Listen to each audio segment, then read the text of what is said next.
The short story titled A Letter to God was published in 1940. A farmer, Lancho, writes a letter to God to ask for help after his crop is ruined. The story depicts Lancho's immense faith in God. It also depicts the simple kindness of human beings. Let's see what happens in A Letter to God by Gregorio Lopez Fuentes. The only house in the entire valley overlooked a field of ripe corn. Lancho, the owner of the house and field, had been looking at the sky all morning. He told his wife that it was going to rain.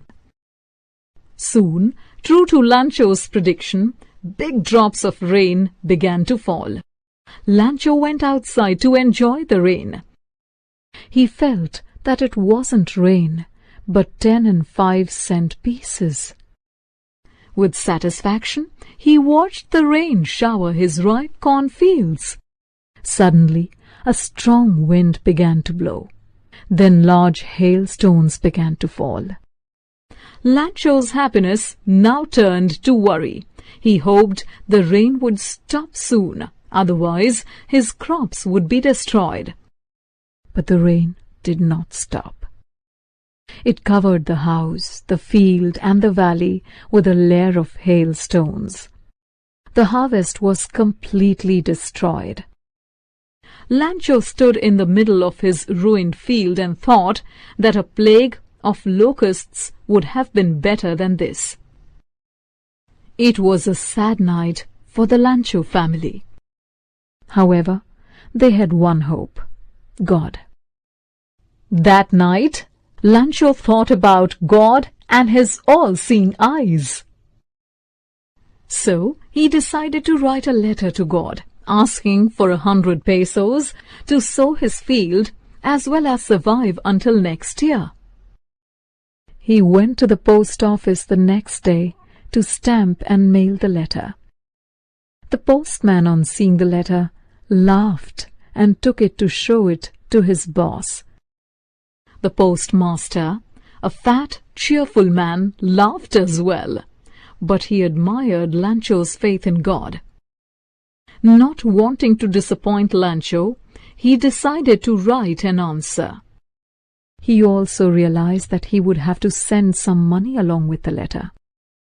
So he collected contributions from his employees and friends. He also donated a part of his salary.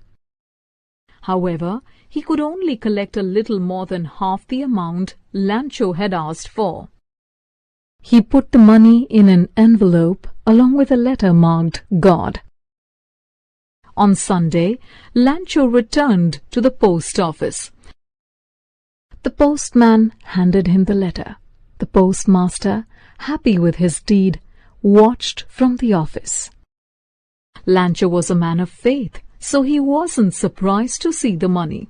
However, he was angry when he counted the money.